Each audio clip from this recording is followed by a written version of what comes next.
Interesting. Interesting. What is the over-under on Angel taking a flamethrower to that locker room? That's what I want to know.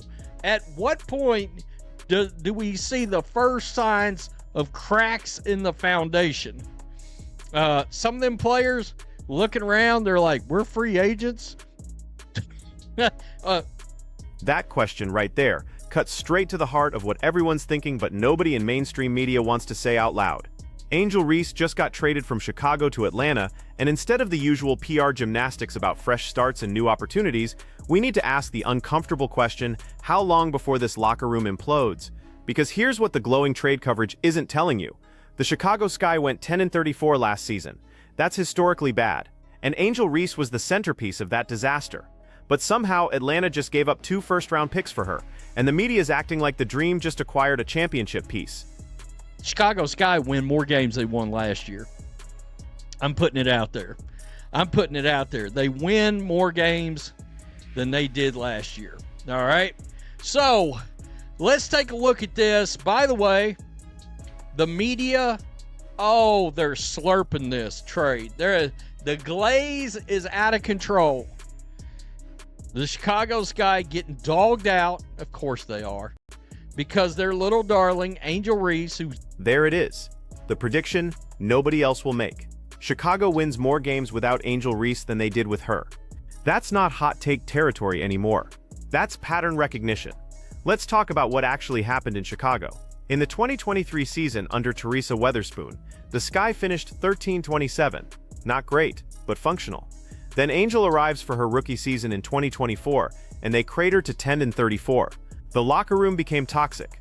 Veterans started looking for exits, and by mid-season, you had reports of team meetings going sideways and players openly frustrated with the chemistry.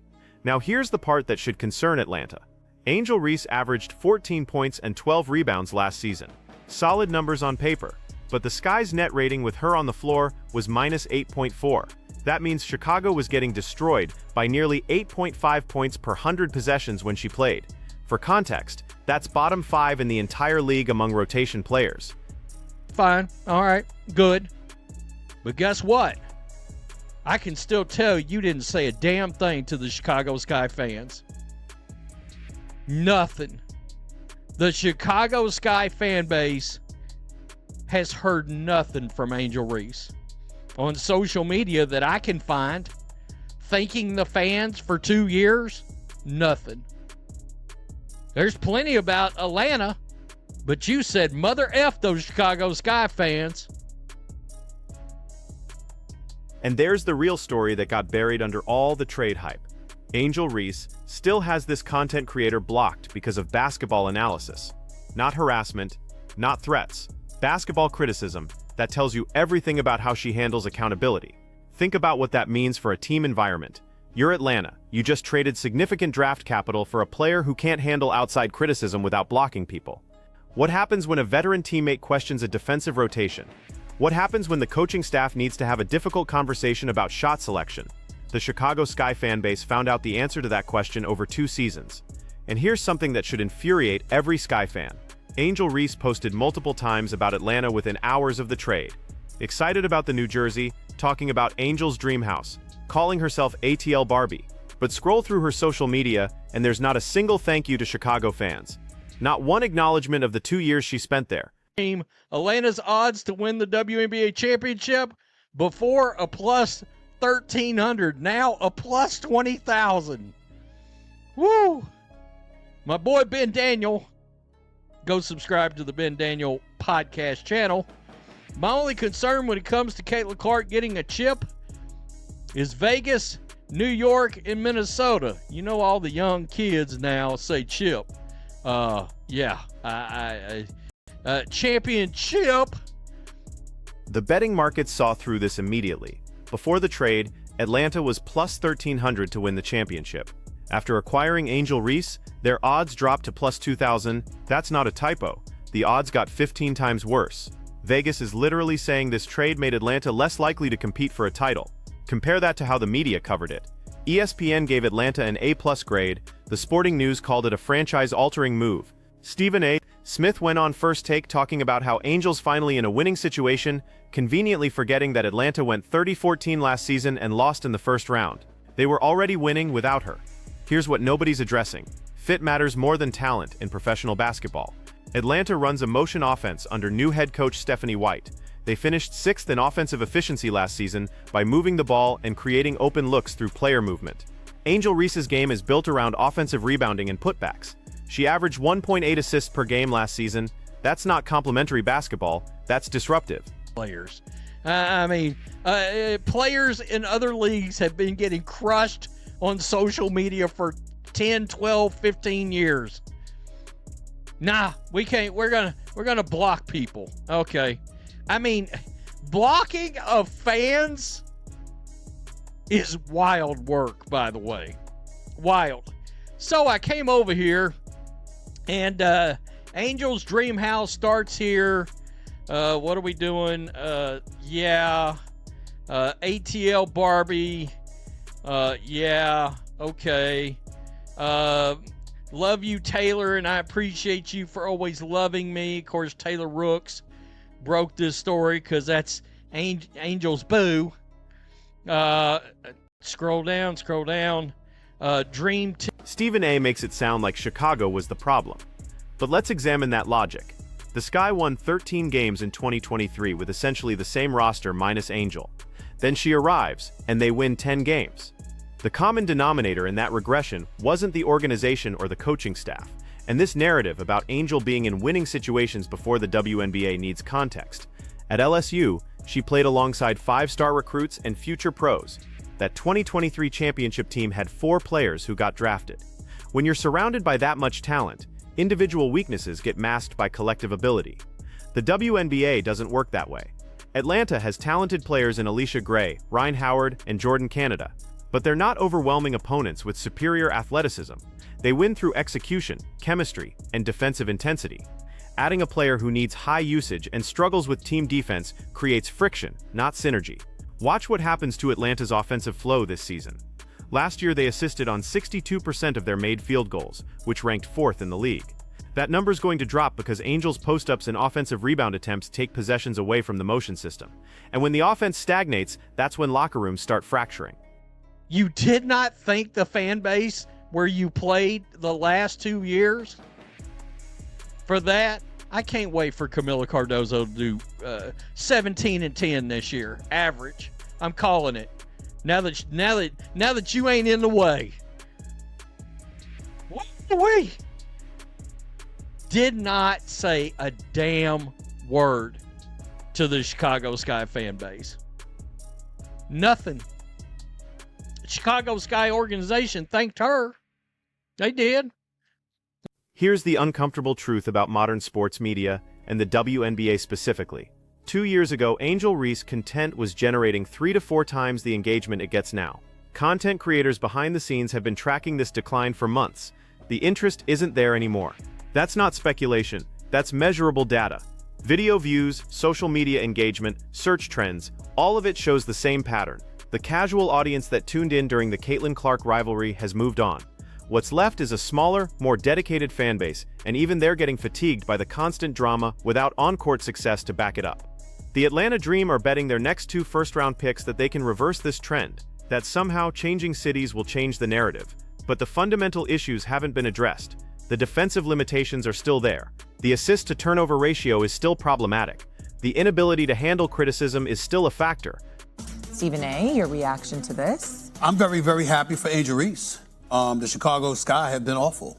They won 13 games a couple of years ago, went 10-34 last year. I'm used to Angel Reese being in winning situations. 14 points, 12 rebounds a game. She's a glue piece. She's somebody that's very, very capable. And Atlanta is coming off a really, really good season. They went 30-14 last year. You know, they lost in the first round, but they still play, and they're still competitive. So to be willing to give up a couple of first-round picks for the services of Angel Reese, clearly she's valuable. She thinks that they think that she could be valuable for them. It's going to put her in a winning situation. Her personality is just vibrant where, you know, the Atlanta community will magnetize themselves towards her. I like the situation. And that's the part that should concern every Dream fan. Angel Reese has shown a consistent pattern of deflecting accountability. When things go wrong, it's never about her performance or her approach. It's about racism, or media bias, or fans being toxic. That mentality is poison in a team environment because it prevents growth. Professional athletes have to be able to accept criticism and adjust. That's how you develop from a good player into a great one. But if your first instinct is to block critics or blame external factors, you never get to the self-reflection part. You never ask yourself what you could have done differently. Chicago gave her 2 years to figure this out. The organization brought in veteran coaches, surrounded her with experienced players, and gave her every opportunity to develop. Instead, the team regressed, the locker room deteriorated, and they finished with a worse record than the season before she arrived. Atlanta's betting they can fix what Chicago couldn't, but they're starting from a worse position because they gave up draft capital to get her. Those 2027 and 2028 first-round picks could have been used to build around their existing core or package for an established star.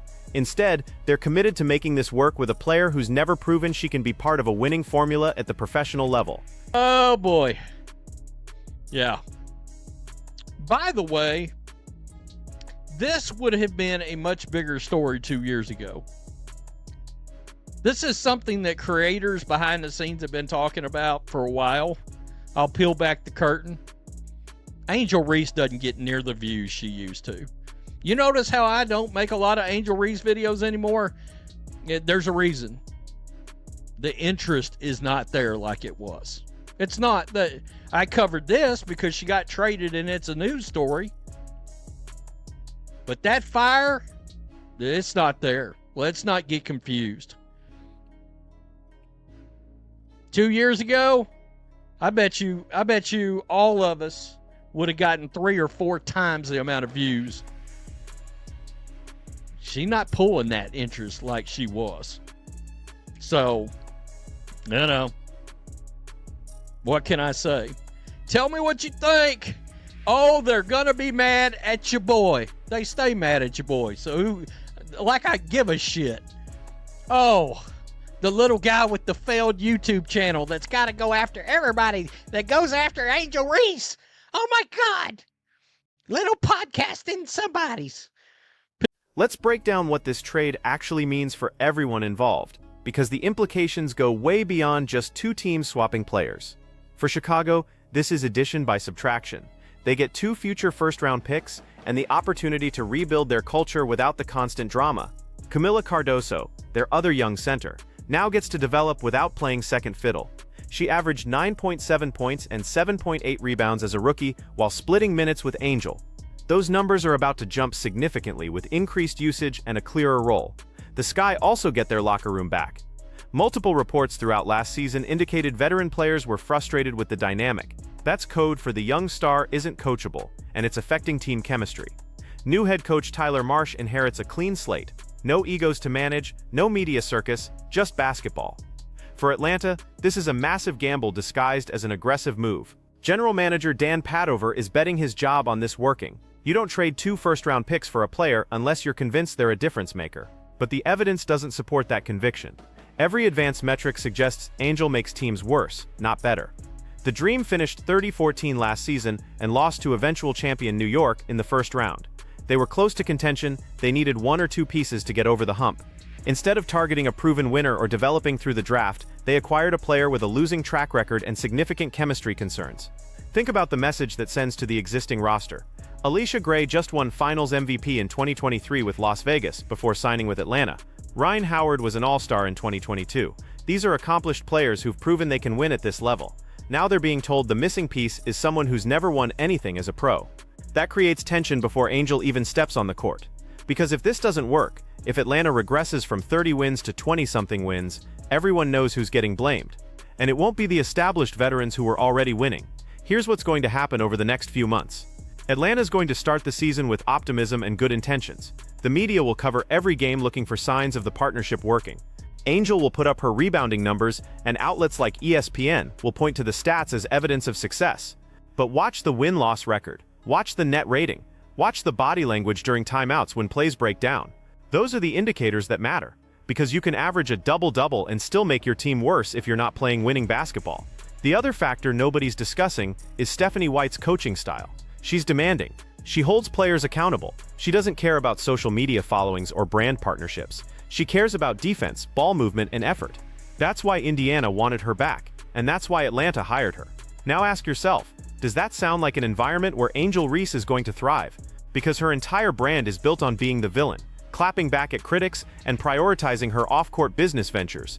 There's nothing wrong with that approach if you're winning, but when you're losing and your coach is demanding more accountability, that's when conflicts emerge. We've seen this story before in professional sports. High-profile player with talent but questionable fit gets traded to a new team. Media hypes it up as a fresh start. Team struggles because the fundamental issues weren't addressed. Finger-pointing starts. Player requests another trade or gets moved again. The cycle repeats. The difference here is the WNBA's salary structure makes this even more complicated. Angel's making around $74,000 this season on her rookie contract. That's not enough to be a diva, but her off-court earnings through endorsements and her podcast are substantial, so she has leverage that doesn't show up on the balance sheet. That creates a weird dynamic where the team needs her for ticket sales and attention, but she doesn't necessarily need them for income. It's a recipe for dysfunction when things go sideways. And based on every pattern we've seen, things are going to go sideways. Chicago Sky fans should be celebrating right now. They got out from under a situation that was only going to get worse. They have draft capital to rebuild. They have a young center in Camila Cardoso who can actually develop now. And most importantly, they have a chance to establish a winning culture without the constant distraction. Atlanta Dream fans should be nervous, not because Angel Reese is a bad person or even a bad player in isolation, but because everything about this situation screams short-term thinking over long-term sustainability. You don't mortgage your future for a player who's never proven they can win unless you're desperate. And Atlanta wasn't desperate. They were already competitive. The media grades for this trade are going to age poorly. That A+ from the Sporting News is going to look ridiculous when Atlanta finishes below .500 and those first-round picks turn into quality players for Chicago. The F grade for the Sky is going to flip when they win more games and develop better chemistry than last season. Mark this down. By the 2026 season, people are going to look back at this trade and wonder what Atlanta was thinking. The warning signs were all there. The statistical evidence was clear. The pattern of behavior was established, but they ignored it all because of name recognition and the hope that a change of scenery would magically fix everything. It won't, because the problems aren't about scenery. They're about approach, accountability, and fit. And none of those things change just because you're wearing a different jersey.